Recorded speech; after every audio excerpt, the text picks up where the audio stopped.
Okay, it's been a good 15 minutes now. Those coals are really coming along nicely, so I'm going to get them onto my pit and we'll get the pork spinning.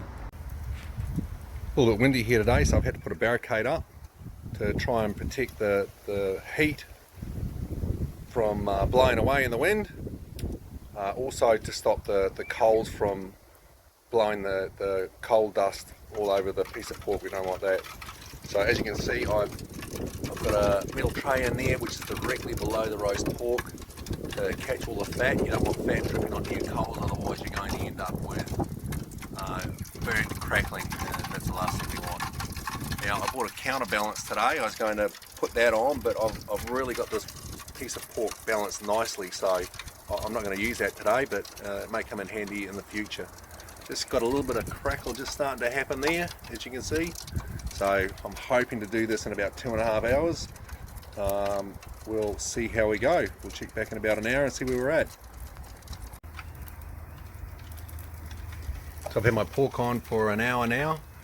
I'm building those coals up on the side there, and I've got a good hunk of flame. You can see right here, which is hitting the side of the pork and really helping getting that crackling going. So I'm going to give that another hour, and then I'm going to check the temperature, see where we're at, and hopefully we'll be eating pork by about 6:30. Okay, so now my pork crackling is really starting to come along, but I've still got a good hour to go on this.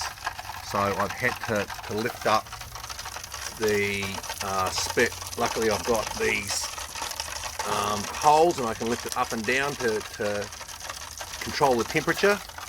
I've been keeping a really good eye on this. I don't want to burn this crackling. It's starting to come along really nicely. I'm thinking it's going a little bit too fast, so I'll slow it down by lifting that up a little bit higher away from the heat. Just keeping the heat in there. You don't want to run out of heat. So I've stopped and started the motor.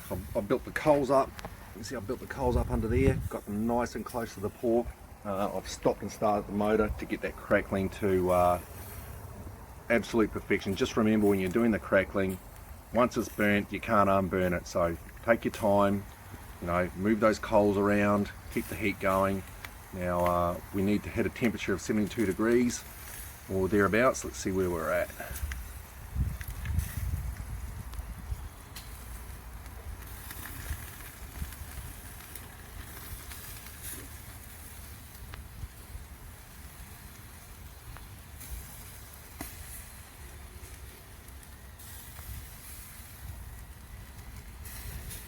$74 degrees, 75. All right, that's near enough.